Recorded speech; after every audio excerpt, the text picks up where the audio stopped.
have to really escalate the noise we make so that we'll be heard.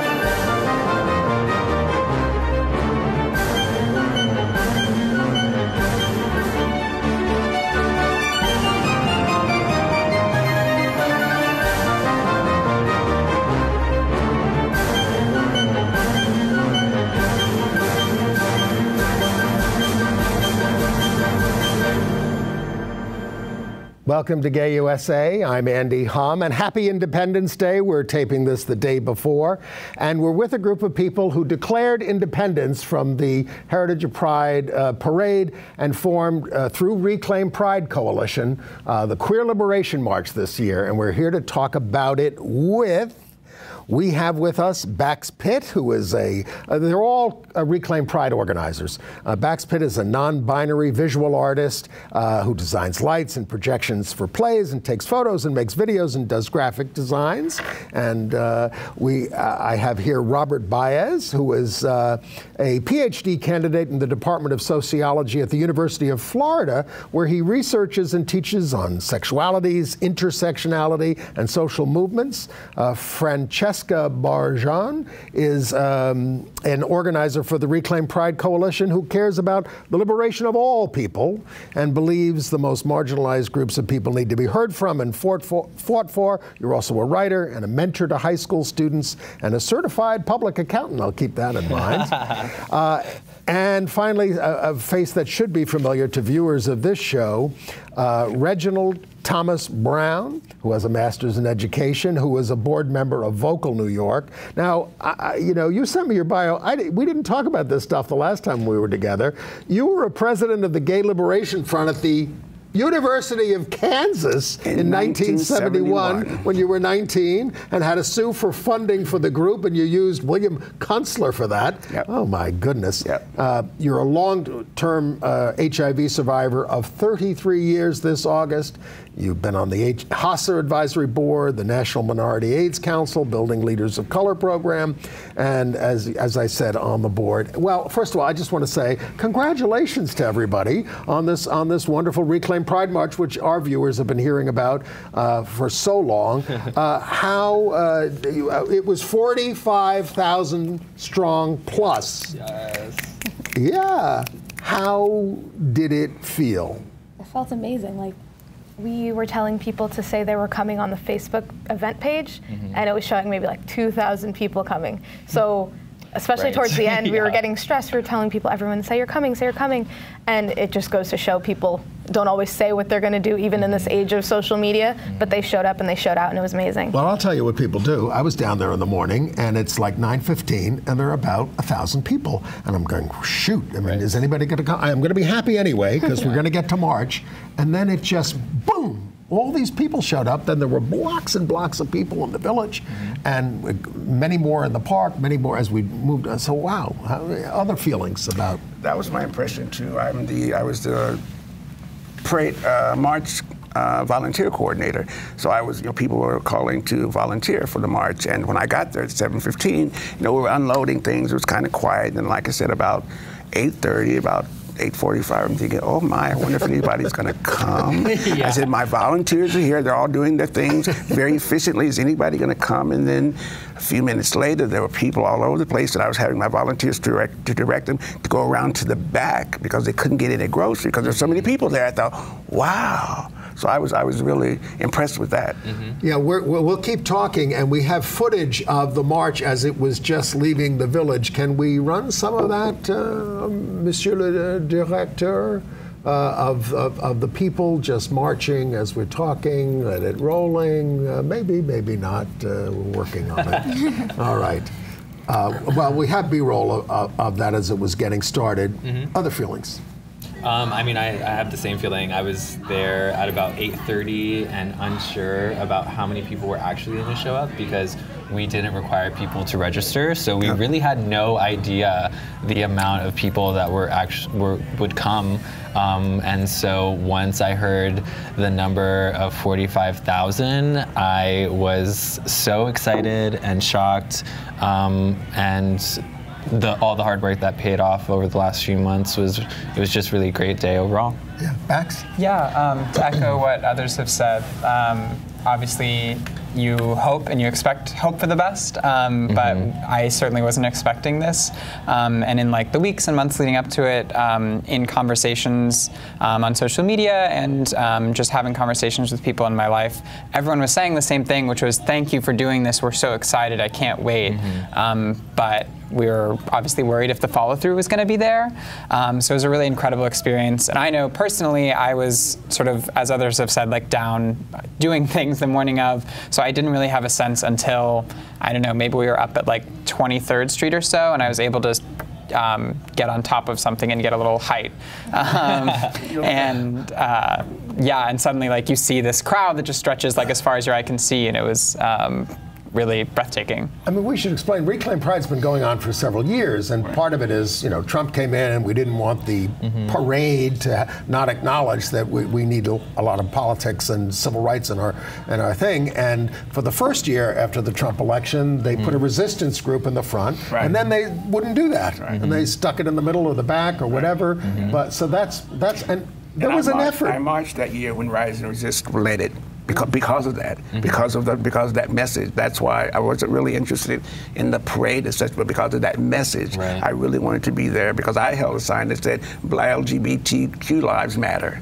So that was why I was there. I mean, 25 years ago, for Stonewall 25, Heritage of Pride sort of stepped aside and said, yeah, have a more political march past the United Nations. There was at least some more flavor to it. And there was an alternative march that year as well.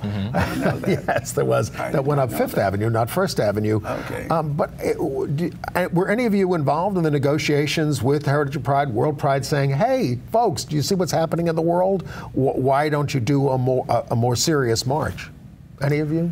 I wasn't. That was more like Ann and Jake and a couple of the other organizers. Yeah, they kept doing the same thing, and it took forever. Right.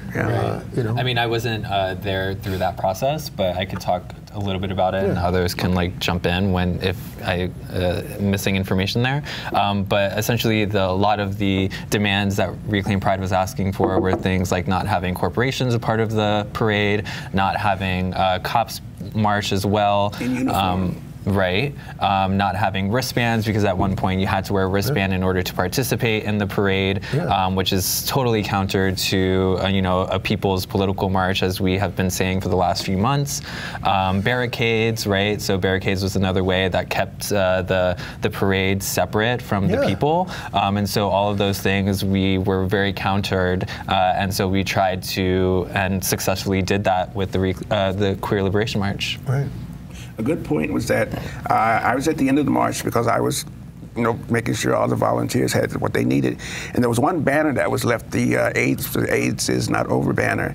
And so 3 of us were carrying it, and I saw 6 other people that were walking along with us. And I said, would you like to carry this banner? And they were just so excited to come in, and some of them, this was their first march. And the fact that they were actually able to participate in this and get a feeling for what Pride was, and I said to them, it was people your age who did it, who were tired and decided to fight back. So you're actually carrying on a legacy here, and like the look on their faces, and they carried the banner all the way up to Central Park. But they came in off the street. That was the whole point, is they came in off the street. And I wonder if anyone else had the same experience of, I saw so many people who were on the sidewalks cheering on, and then people in the crowd would say, come join us, get off of the sidewalks, get into the streets. And I saw dozens of people do exactly that. And suddenly, and it is because of, I think, like the critical fight that we made to not have those barricades, because if those barricades are there, that like action and the possibility of them joining becomes impossible. And I think it's those people needed to be given permission. Like they were taking pictures on their phones and they were standing on the sidewalks, and it's like, no, come join us. And they were excited and they came in. It was a really nice moment, because it was like, you don't just have to be a spectator. You can be part of this movement, and you can show up for this movement. That's what I was saying to people. You'll have something to talk about with your grandchildren. Tell your grandchildren if you do this today. And it really involved everybody. I'm going to run a little clip here of a woman named Juanita Ramos, who was there towards the front of the parade. This is a veteran activist who decided to participate this year, and I've seen her at Hop Things, but this year she decided to join the Queer Liberation March. Can we run Juanita, please? Ramos. please. Why are you marching, Juanita Ramos? I'm marching because I believe in human rights for every single human being, including lesbian and gay people. And I'm marching uptown because we need to let the world know that we're not fooled by the policies that say that we could get married and say that we could hold jobs, because that's only for a few people. Okay. And we need rights for everybody. And how long have you been marching? I've been marching since 1978. I've known her for a long time. She worked in the coalition. It was tremendous. And it did attract a lot of, there were a lot of gray heads, you know, and there were a lot of young people. Yes. Yeah. Yes. What did you see that day? I mean, one of the people, as we were marching up, I was sort of at the front doing some media work, and I met somebody who was at the night of the Stonewall riots, and he was just expressing his gratitude and his excitement that all of this was happening, and he also participated in the Christopher Street Liberation Day, and so he was just going back and remembering those moments as well. Right. And so I think just the intergenerational activity that was happening at that march was definitely something special, because people who were a part of the movement so many decades ago were also collaborating with us younger folks, and I think that's a really exciting energy to have. Many of whom had stopped marching, and I saw a whole group from the Gay Activist Alliance, including our associate producer, Bill Bowman, who's inside, but they marched they marched the whole way, if they could.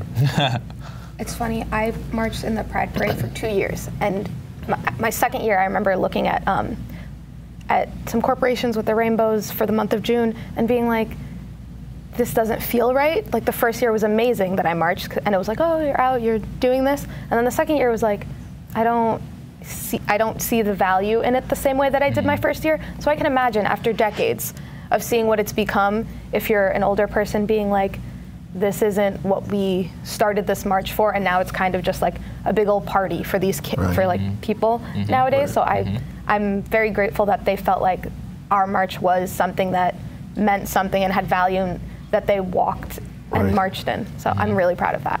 Right. We also we have a clip of Kelsey Louie. Now, he's the head of the Gay Men's Health Crisis, and it was difficult getting some of these mainstream groups to endorse in the beginning. But Kelsey gave this little brief comment about why he decided to march. Hi, I'm Kelsey Louie, the proud CEO of Gay Men's Health Crisis, and I'm marching at the Queer Liberation March to stand for all the people who are here and all the people whose lives matter. And I'm sure a lot of these folks, did the Reclaim Pride Queer Liberation March and then went back and had to do the other one. Although I heard some of them had to stand on side streets for 6 hours in order to get out. It didn't stop until 2:30 a.m. Seriously? I heard it was like 12 hours. That's ridiculous. It's insane. Very glad this existed this year, because I wasn't trying to do that. That was, 12 I realized, wow. I missed the rally of their rally, because their rally apparently was held about 7:30 at Times Square. Anybody go?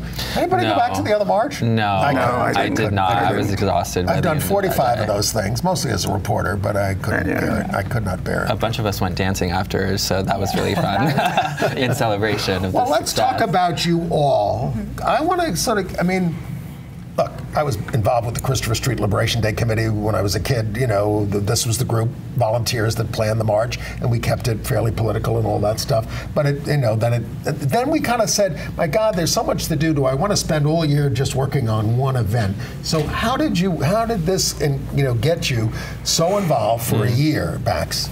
Totally. So I actually found my way into this work through a different organization here in the city called MAC, the Metropolitan Anarchist Coordinating Council. And I met Gabriel, who's another organizer, at one of those meetings, and sort of heard about this and had seen it on Facebook.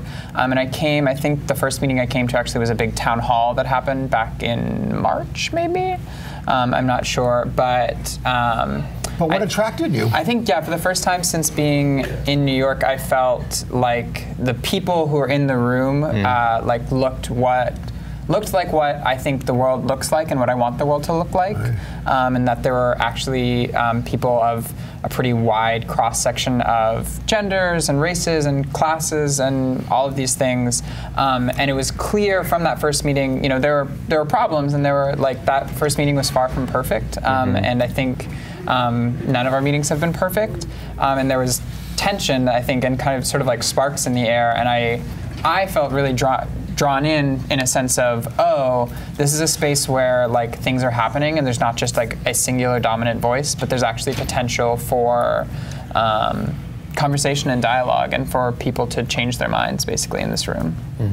Yeah, I agree with that. I actually found the Reclaim Pride Coalition because I attend something called By Request, which is a group run by Paul Nocera, and he told me about what he was doing for the 50th anniversary of Pride, and he was saying it's really important that we're represented and that we take part in this march. And so I went to a meeting and I was like, this is what I want to do. And I'm a history nerd, and I love that this was the 50th anniversary, and just making this the most inclusive environment possible for people was what I wanted to do for my 50th anniversary, and that's what I will always remember and appreciate about this year. I'm on the mailing list for Rise to Resist. When I can, I go to their activities, and I said there was this meeting happening on Wednesdays, and it took me a while to get there. I think my first meeting was in April, because at the time I was living in Brooklyn, and just, you know, getting back and forth just wasn't very convenient. But I moved to Manhattan in January after getting a lottery, a luxury apartment from the lottery, after having been homeless for 7 years. So I'm very happy about that. But at any rate, I came in April, and like I said, my schedule wouldn't allow it, but I said, I really need to be here because I'm so fed up with the other thing that this is where I want to put my energy and talent into, because this is something that I believe in. And as Bax was saying, just a whole cross-section of people in the room. It was just that this is the kind of community, this kind of world that I'm looking to build. I said, I want to be with this. So I was glad that and they said, we need someone to help Robert with the volunteers. And I thought, okay, I'll do it. Having no idea what I was volunteering to do. But the point is, I said, I'll take you two? No, I'm sorry, not Robert. There are multiple Roberts, yes. Yeah, right. So I said, I had no idea, but the point is, I said, whatever it is, I'm going to do it. I've never done it before, but that doesn't matter. I'm going to do it, and it worked. And you did it. And we did it. Yes. And we did it. Yes, we did it. So I first got involved in the Pride movement work a few years ago in 2017. I was in DC documenting the Equality March for Unity and Pride at the time.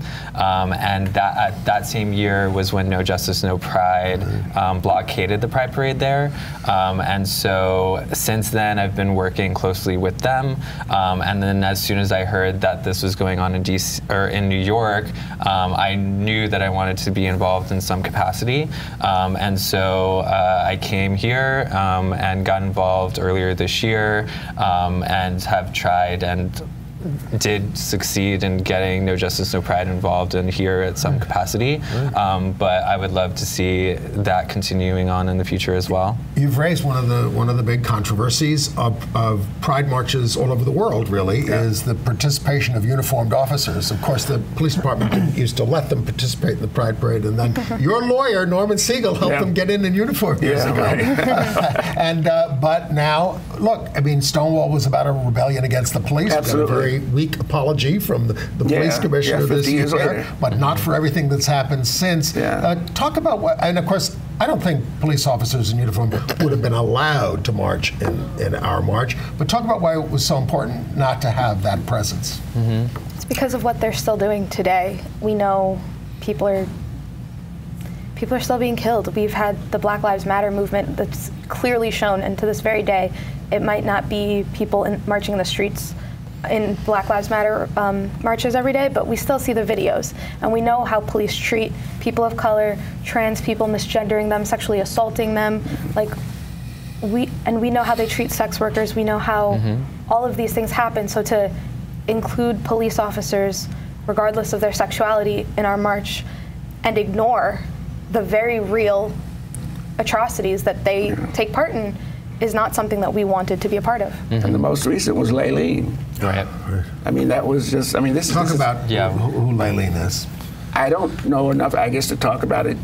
No, this is so. I'm happy to speak to it. Yeah, so Laylene Polenco Extravaganza is a Latinx trans woman here in the city who was arrested for a misdemeanor and held on, I believe, $500 cash bail. That's correct. While on Rikers Island, she was left in solitary confinement, despite the staff there knowing that she had a medical condition. While in solitary confinement, she died. Okay.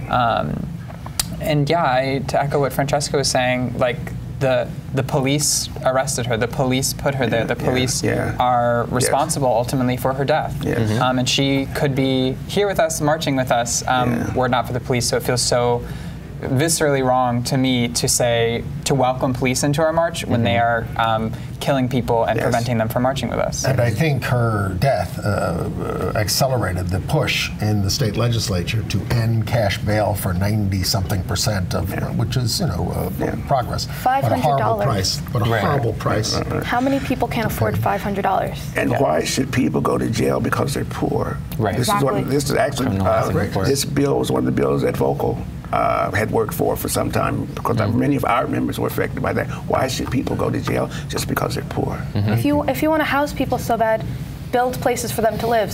We're spending so much money on jails. For what? Thank you. Yes. We can build much safer places for people to live and not criminalize poverty. Empty out the jails. Well, we now this march welcomed everybody basically, and politicians kept calling a lot of us and saying, "Oh, can I come?" And we said, "Do, but don't bring signs that say who you are. Right. Bring a sign for a cause or a cause that you care about." I think Dick Gottfried marched for health care, assembly member. But we did hear from Cory Johnson, the out gay speaker of the city council, about why he was there. Cory Johnson. If you can pull that up. Go, Cory. Please run, Cory. Well, we're marching today, especially at the Queer Liberation March, because 50 years after Stonewall, it's still about the activist spirit. It's still about ensuring that the main message, which is about liberation, which is about fighting against injustice and racism every single day, that doesn't get lost in something bigger. And that can happen sometimes in the main parade. So today is really about getting back to our roots, and I am proud to be here with all of these amazing activists and New Yorkers to support this amazing Queer Liberation March. One politician pulled me aside, who shall remain nameless, and said, "I don't know any of these people." I said, "Well, you need to get out more." We are the people, right? Yeah, that's right. Yes, absolutely. And if we can, I would like to get to the clip, because I don't want to miss it, of Ann Northrop, one of the main organizers, who is my usual co-host on the show. I don't know how long it takes you to pull that up. I caught up with Ann maybe 2 hours into it, and here is what Ann had to say about her feelings about what happened. Ann Northrop, we're just, it's only a couple of hours into the Queer Liberation March. What are you feeling now? I'm thrilled. I'm tired. I've been up most nights.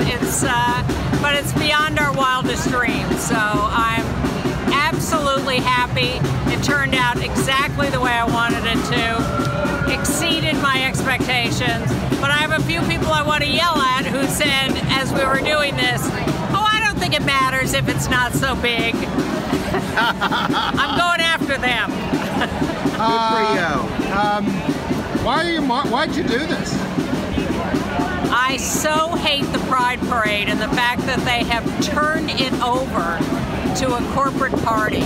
It's disgusting. It is a criminal felony that they have given away the Pride Parade. So I want the experience for everyone that I always had, which was marching up the street and being inspired and empowered. There's so much creativity in this march. Just spontaneous creativity. No one told anybody what to do, and they've all showed up with these magnificent, brilliant things, and that is action, and they will go home and they will do actions. Doing it again next year? Give me a minute to recover. Well, let me first ask you, are we doing it again next year? I guess that's to be determined at our next meetings. Right, Is it Sheridan Square, correct? We're meeting at Sheridan Square. We're having a meeting. A town hall. A town hall. Okay, town hall. Yes, I think it's at the People's Forum. I believe it is People's Forum, 37. Viewers of this show will get notified. But please watch. I know you're not having a meeting this week. It'll be posted on our Facebook. Information about and that I think meeting. the 24th we're doing something. There's a meeting next week, but there's something going on at Sheridan Square on the 24th. Okay. Reclaim Pride Coalition NYC.org for more information. For more information. Yeah. And let's put up that picture of my favorite sign. And actually, it got the most likes when I posted it on Facebook. Being gay is not a phase. Capitalism. Indeed. That got the most. That got the most likes of all the pictures that I posted. And this is a rebellion against rainbow capitalism. Where anybody want to take a shot at what that is? I mean, it's companies saying that they support LGBT people and then donating millions of dollars to politicians that don't support our rights, or it's just acting in ways that hurt our community. And it's also, I think the reason why that sign got so much attention and so many likes is because capitalism isn't sustainable.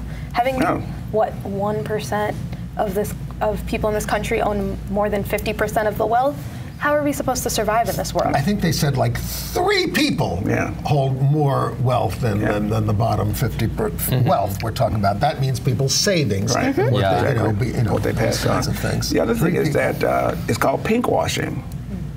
It's just, it's diluting, it's taking what we did and actually diluting it from the power that it had. The companies wave a rainbow flag. Exactly. Where are they the rest show of the up year? And buy their way into this. Yes, and where are then they the you rest can't of the year? critique them. I heard a story that was also confirmed for me by a member of the United Federation of Teachers, because I'd heard it and I wasn't sure if it was true. They wanted to bring a bunch of high school students into the main parade, and they were told the fee would be $50,000. Did you hear this? Yeah, I did. No, I did not. I asked somebody from the UFT about this, and they said yes, and that's why we're here at the Reclaim Pride Queer Liberation March. Yeah. I mean, because they were forcing us to buy our way into that thing. And see, that's not the spirit of Pride. That has nothing to do with queer liberation. Nothing at all. Nothing at all. That's buying your way in. I mean, what's up with that? And what you said about the Human Rights Campaign will give you a 100% rating if you have nice policies protecting your employees, but they don't rate you on the campaign contributions you make that are destroying our rights. The Gaglers at Google actually wrote a petition to the San Francisco Pride asking that Google not be allowed to march in the San Francisco Pride, because whenever they bring up issues around LGBT issues and things like that in the workplace, they get ignored. So for your LGBT employees to say you don't deserve to march in San Francisco Pride says everything that we need to know about rainbow capitalism. That's what I used to say to Chuck Schumer all the time when he would show up. And he was bragging. I know. He says he was bragging about, I was the first senator ever to come to one of these things. And I would go up to him and I would say, you don't even support you voted against same-sex marriage and you don't support it now. What are you, not that it's the only issue, but what are you doing here? Now, late, and of course he came around on it, but come on. Yeah, speaking to rainbow capitalism a bit more, I can't tell you the amount of storefronts that I pass by that have rainbows just plastered all over it. You know, sales 50% off, 75% off. And I think that's just a really great example as to how these corporations and companies are just trying to sell things to the community and to, perform this like diversity rhetoric. But then when it comes down to like the issues as to like employing people within the community, giving us those jobs and decision-making abilities within those corporations, that they are not there for that either. And so I think that was also really important to this march, is ensuring that it was people-centered and issue-centered, and we got the word out there. Someone told me that what is the vodka? One of the vodkas that was amazing. They were the first ones. And they were saying that on board. For alcoholics, that's very triggering. And I thought, damn, that's absolutely right. But all these things that are affecting our people, and he was saying, I can't deal with this because I'm triggered by all this. And I thought, I hadn't really thought about that before. To speak to sort of the micro level of the rainbow capitalism, an interaction I had actually through Queer March's Instagram with a person who's asking about the timeline of our march and our events, and they said, you know, I work down at this, like, I think it was like a restaurant or something down in Chelsea that has many rainbow flags around it. But they were like, I'm working on Saturday. I've asked my employer if I can get off, but they said I can't until like 6 p.m. And so they weren't able to join us, unfortunately. But for me, that is like a perfect encapsulation of what these brands' intentions are, is to wave this flag around and say, look how queer and trans friendly we are. But then when it comes to actually like materially supporting the lives of queer and trans people and allowing them to participate in their own movement, they don't have the time of day for us. If only Gilbert Baker, who was one of the main inventors of the rainbow flag, which has changed over the years, he never patented it. I mean, I don't know if you could patent a rainbow, but you know.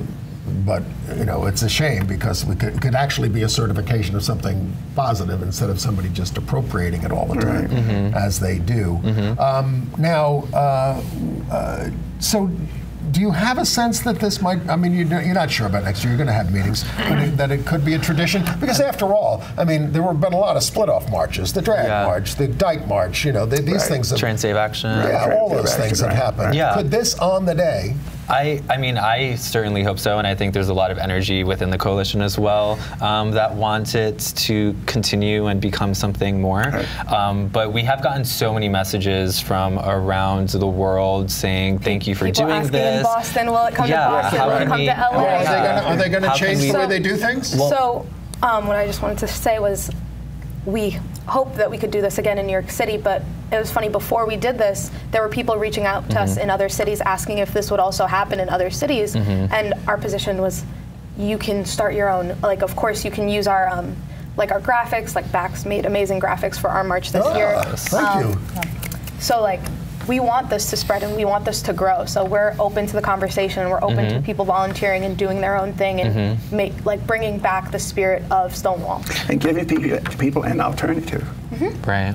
Yeah. Giving people an alternative that, an alternative. There used to be 3 St. Patrick's marches in New York back in the 1800s because nobody could get along. Okay.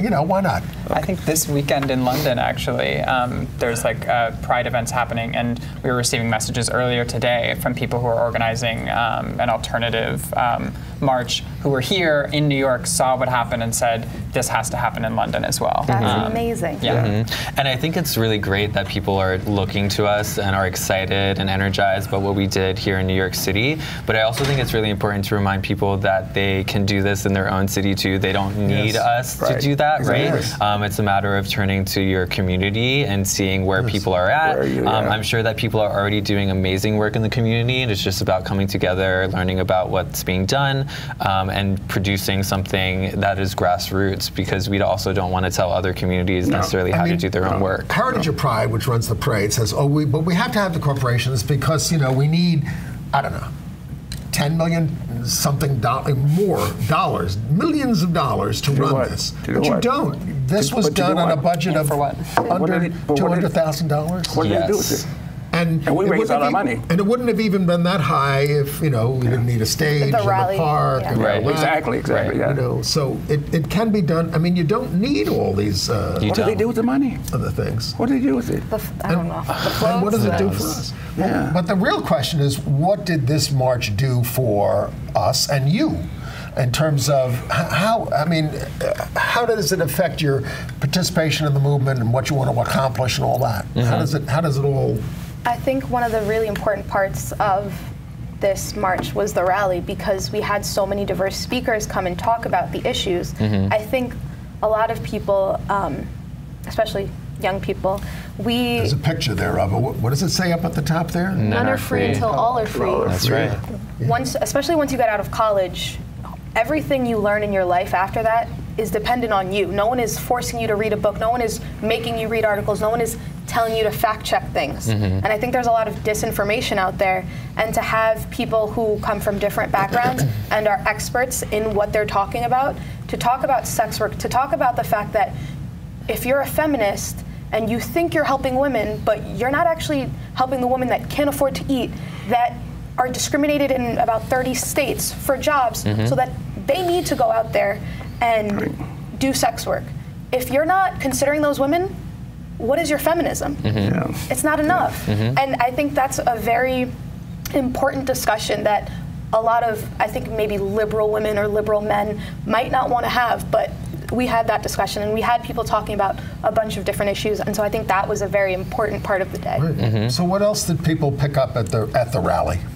In terms of messages that inspired you? Well, just before that, I think an important point to touch upon is that the success of the march without police and without corporations proves that this is possible. You had 45,000, they had 150,000. And there's that myth that police keep us safe did not happen, right? Like we marched all the way down to Central Park, 45,000 people, and everyone was okay. And so the barricades. Well, I was exhausted. And I would add, I think I heard from a lot of people that they had never felt safer in a space. That this was the first time they felt like actually included and like there were people there like taking care of them basically. Because we had amazing marshals who were trained in de-escalation, and we had medics, and we had people whose job it was to make sure people were safe and to make sure things were moving along smoothly. It's also safer because when you have all those barricades on the sidelines and something happens to you, you can't get out. I mean, you can't. And how are you going to get to an ambulance or to a cab or just to get out of the thing? That was really great. So as far as the rally, I was very excited to see Miss Major give a few words at the beginning of it. We were lucky enough. So say who Miss Major is for the benefit of the viewers. Yeah, sure. So Miss Major is a Black trans activist who was at the night of the Stonewall riots. And she's still alive. Yes, she is. She's San Francisco or Oakland. She's actually, I believe, in Arizona now. I may be wrong about the state, but I believe it's Arizona. And so we were lucky enough to speak with Miss Major a few weeks ago while she was in town. She wanted nothing to do with Pride this year, and hey, more power to her. But I'm glad that she was able to. And the message was?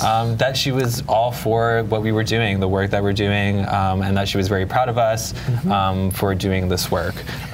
And then there was Larry Kramer's speech. Known Larry forever. I mean, he gave up and gave his Jeremiah, Old Testament speech about, I love you, you're the greatest people in the world, but you're not doing enough, and nobody's doing enough, and we're failing. And he especially thought we're failing on AIDS. We have a picture of Reginald T. Brown at the march with the AIDS is not over banner. Get it up there. Okay. And there was an emphasis on this. This is not over. No, it's not over. And as a longtime survivor, I'm a living proof that it's not over. But also that we don't talk about that anymore. It's like something that's not talked about, and people are still going from HIV to AIDS. Why is that? Well, a friend of mine who does AIDS ministry, a priest, who did it in the early 80s and got totally exhausted by it, and they ran a film about that, and this was shown during this week, and a bunch of people came, and we're all, oh God, now we have the basic, treatment for this and everything, and one woman got up and said, not for 35 million people who are infected around the world, is it who are not getting treatments. And a lot of that has to do with, again, big pharma, charging. 3 of my medications cost more than $1,000 a month. These same medications can be gotten in Brazil and India for $3 a month.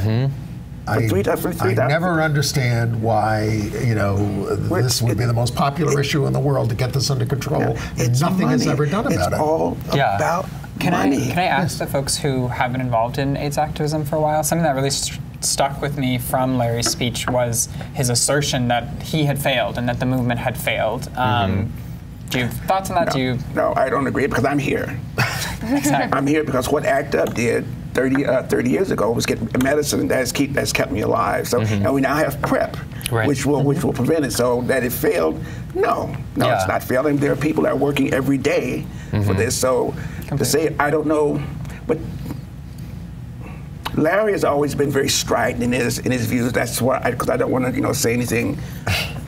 I don't want to disparage him because for what he did, for the wonderful things that he did, but there are people that are working now, so it has not failed. It has not failed. But you are all part of a mass movement here. I mean, and which is what ACT UP was certainly in many ways. And you look around the world. Now we're in a terrible political situation in this country. I think we can agree. In other countries, you see, like in Hong Kong, everybody getting out in the street and staying there, and you know, mass numbers.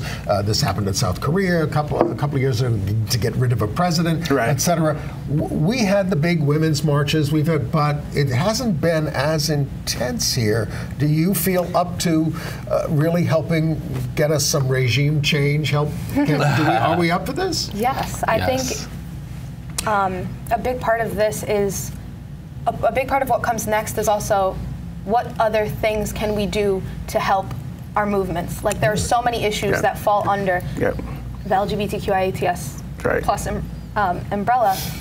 Black Lives Matter, healthcare, housing security, income, like food security, all of these issues. And it's about us going out there and making a difference, working to elect who we don't, someone else. And just all of those things are, I think, what part of our next steps are. Yeah. And one of the things are the concentration camps that people are now being held in. That's a rally that's going on now. That is going on now as of yesterday.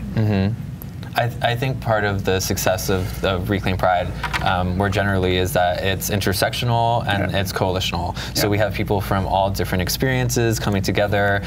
We certainly have difficult conversations within the meetings, but I think that's part of the struggle, right? It's part of the process of understanding. And through that, I know I can personally talk to myself as I've grown so much over the last few months being part of this movement. And so I think with that energy moving forward, it's only going to be even more positive. And it had a sense of humor. I just want to run a brief clip of your colleague, Jake Tolan, who was guiding us as we went into the park. If you can bring that clip up, and directing us. Yes, I remember that. We are too large to fit on one road. Please, some people go west and some people go east. There is no going straight in this march. Hey, touche. Right. He looked great. Yeah, he did. Stunning. It was fun. You know, you brought up history.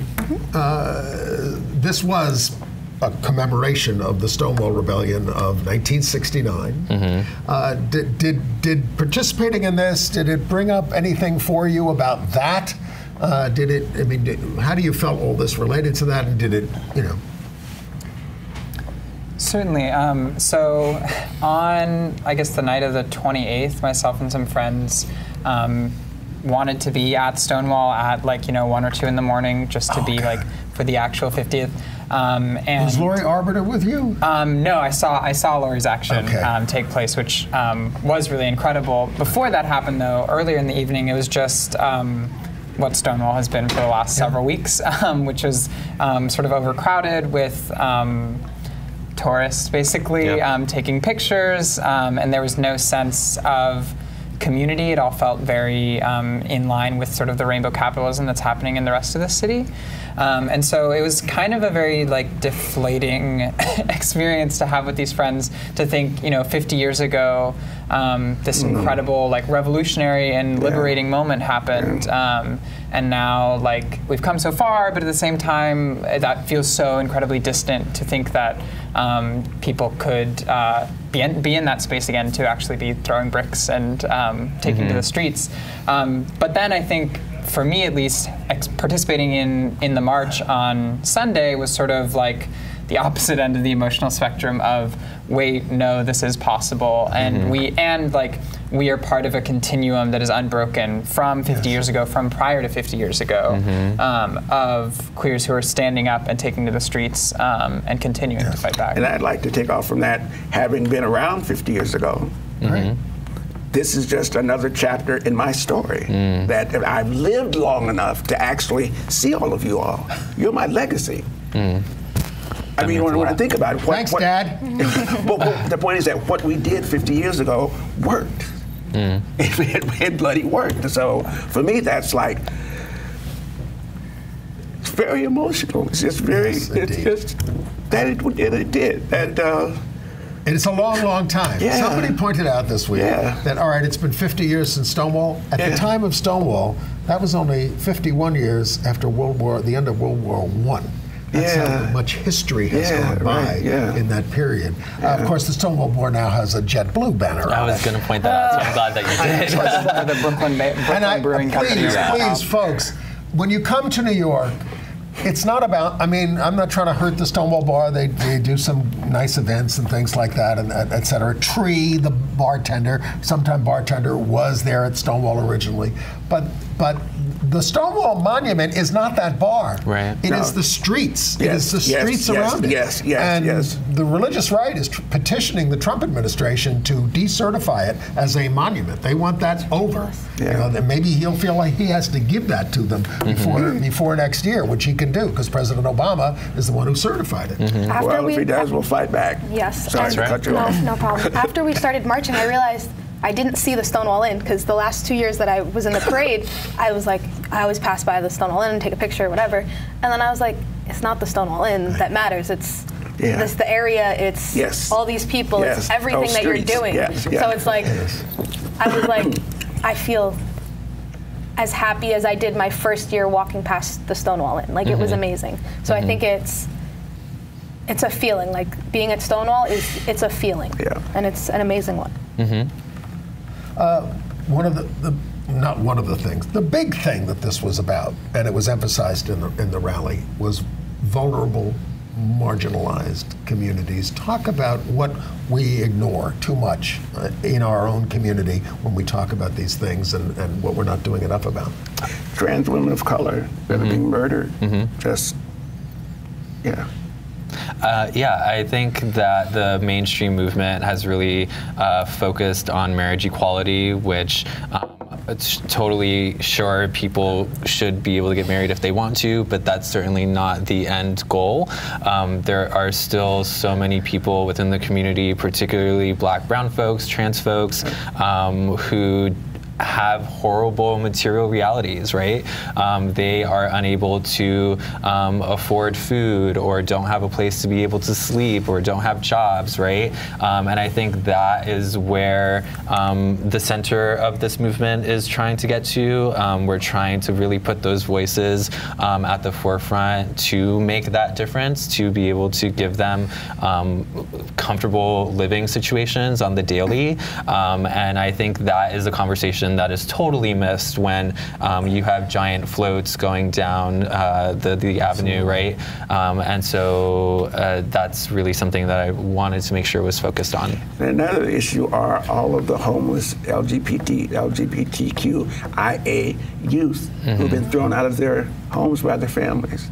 We don't have enough beds for them. We have like maybe 200, 300 max, or like maybe 25,000 people for our children. Children. I mean, this is like Robert was saying, marriage equality. That's cute if that's what you want to do, but that's a luxury for some people. Right. To be able to do that. But what about all these other issues of homelessness and just 40% of homeless youth are LGBTQIATS+. And so it's something very important that we need to consider. And Cecilia Gentili actually said, it doesn't fucking get better for some people. And I think people want to be so dismissive and positive and everything's rainbows and happiness. How?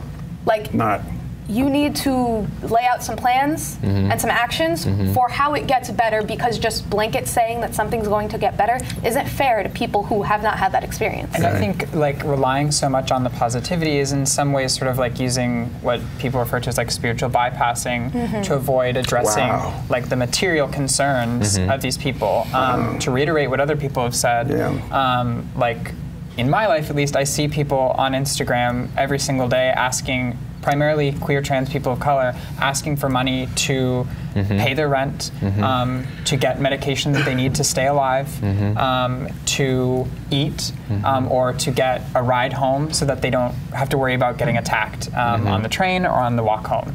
And this is real. And that, it's every day. It's every day. And the notion that people are like supporting our community by buying like some product that's been like covered in rainbows and all that money just like funnels into a corporation, but don't have the time of day to give $1, $5, $10 to a trans person who needs it to stay alive To live, right. is unfathomable. Yeah, that's an excellent point. I've been asked a few times now, like, okay, so what can I do to like get involved, or how can we support people all year round that's outside of Pride Month? And I think the best way to do that is to give your money to people who need it directly.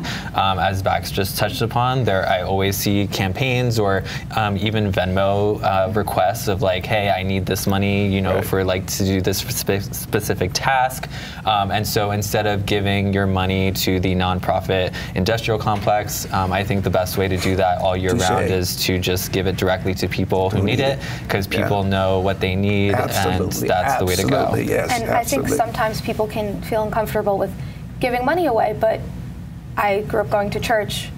You're giving money away each Sunday. Why don't you help someone in need who's telling you exactly what they need? Right. Who's right in front of you.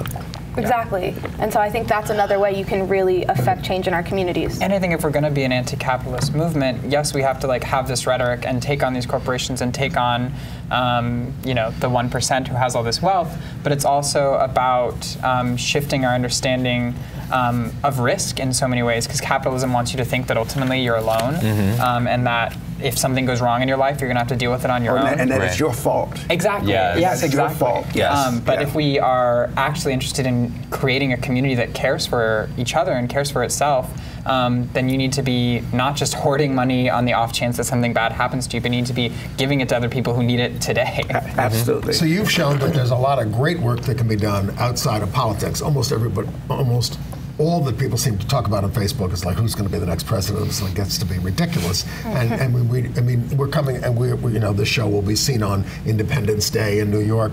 I think we need a whole new system at this point. Really a whole new system. I mean, read the Declaration of Independence.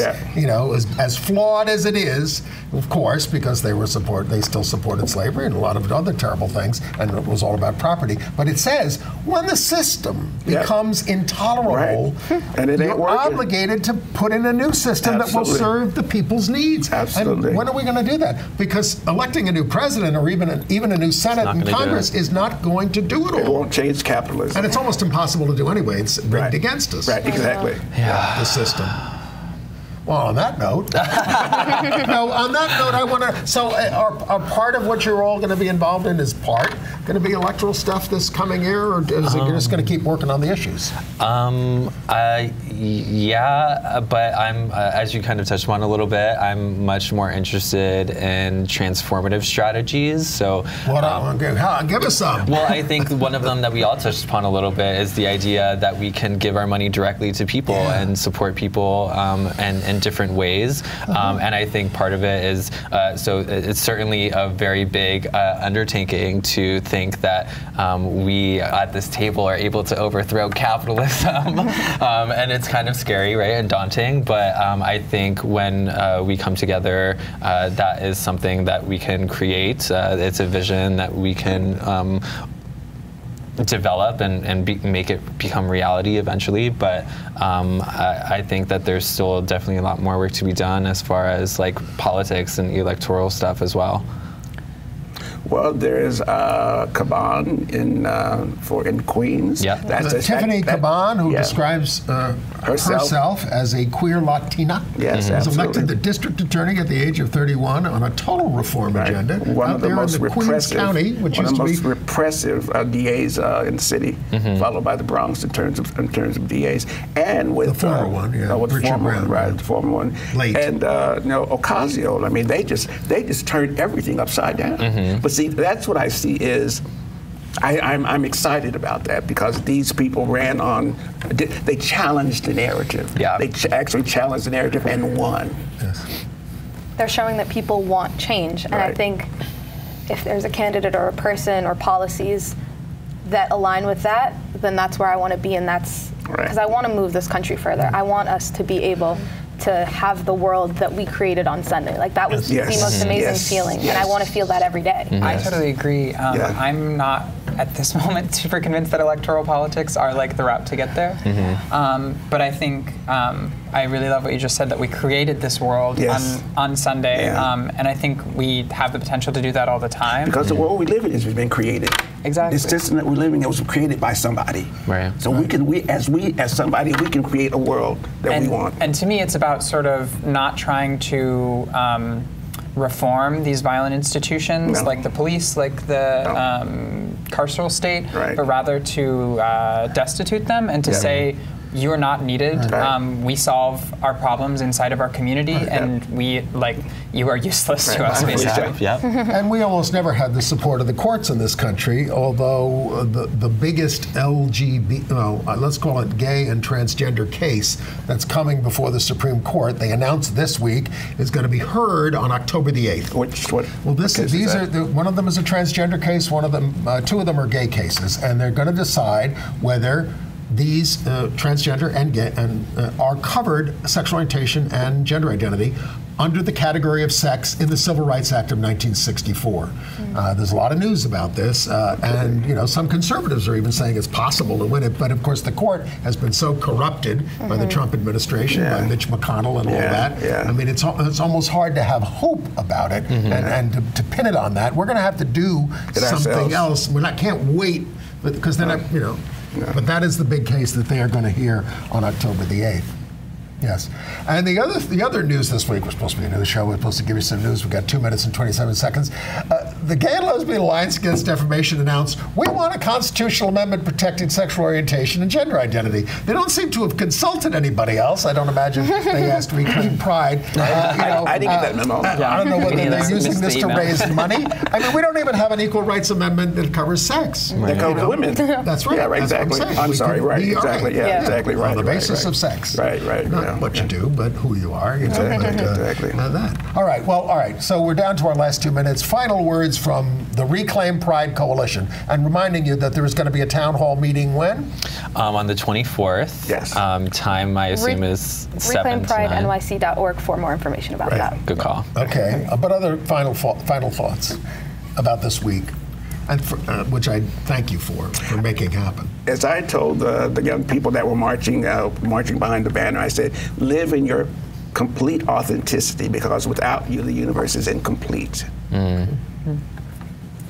Yeah, I would just say thank you to the three of you, all of you who are in this room, and anyone else who participated.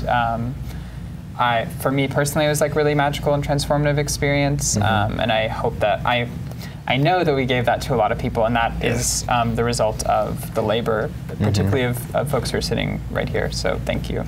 I want to echo that. It was an amazing experience, and I just want to say to other people who feel like they're not seen or they're not heard, you can make yourself heard, you can make yourself seen. If you want something like this, make it happen, and we are all willing to talk about ways that we can do that.